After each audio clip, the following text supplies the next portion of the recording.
The life we call normal today would have been considered incredibly comfortable just 15 or 20 years ago. Think about it. Back in the early 2000s, if your family went out to eat once a week, that was a special occasion. Everyone got dressed up. People looked forward to it. Today, eating out a few times a week or ordering food almost every day is completely normal. Of course, I get it. The world moves faster now. Life is busier. Sometimes spending money really does save time. But we need to be honest and draw a clear line. If you're paying to free up time to build a business, spend more time with your kids, or learn a new skill, that can be a smart investment. But when you start spending money out of habit or simply because that's what everyone does, that's when things become a problem.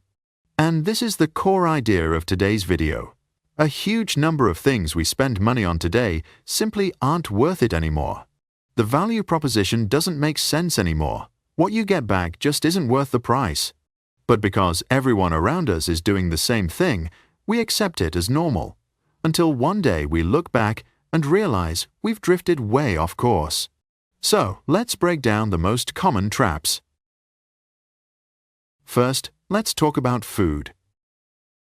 Back in the day, we chose fast food for two reasons. It was fast and cheap. Today, only one of those is still true. It's fast. A meal at McDonald's or Burger King can easily cost you $12 to $20 now.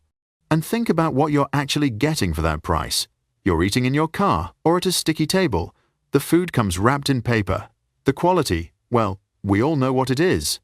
You're paying almost the same as what used to be a decent, sit-down meal at a casual restaurant just a few years ago, but the experience is nowhere close. The core value is gone. The habit isn't.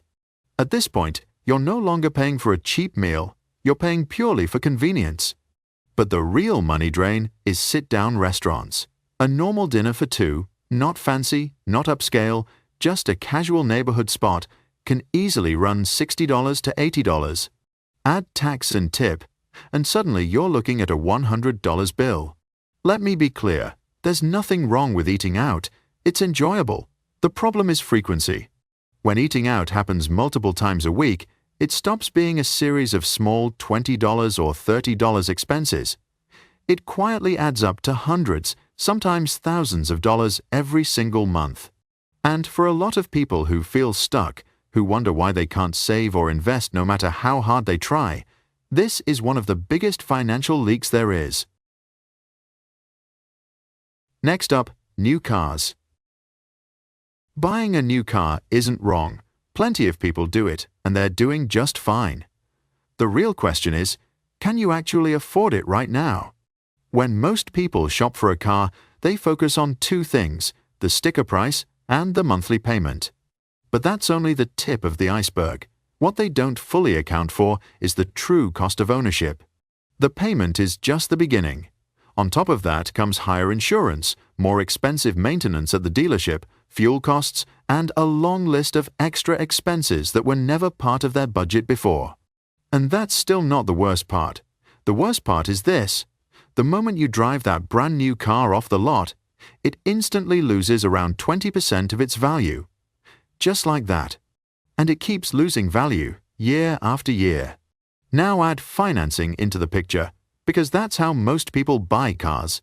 That means you're paying interest on something that's losing value every single day. That's the exact opposite of investing.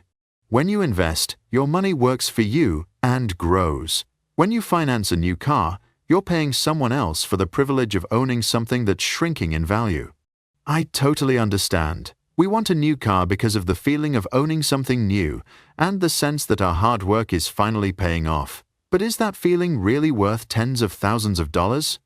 Is it worth working extra years of your life before you ever reach financial freedom? 3. Travel. Travel used to be relatively affordable if you were willing to hunt for deals. That's no longer the case. Flights are expensive. Hotels are expensive. Even so-called budget options have gotten shockingly pricey. And what often happens is that a lot of people come back from these trips with mixed feelings. They had some great moments, but at the same time, they're physically tired and stressed about the money they just spent. So if a trip leaves us more anxious about money when we get back, can we really call it a vacation? I'm not saying experiences don't matter. They absolutely do, but we have to be honest about the trade-off. Instead of chasing big, expensive trips, why not start smaller? Take short trips closer to home. Explore places near where you live that you've never bothered to visit. They cost far less and can still create great memories. Save the big trips for later. For the moment when you can pay for them in cash, enjoy them fully and come home relaxed instead of worried. 4. Electronics and the upgrade cycle. This is one of the most classic traps out there. Every year, Apple, Samsung, and other brands release a new phone, and millions of people rush to buy it, even though the phone they already have still works perfectly fine. A smartphone today can easily cost over $1,000. But what do you actually get compared to last year's model? A slightly better camera? A slightly faster chip? Something you barely notice in everyday use?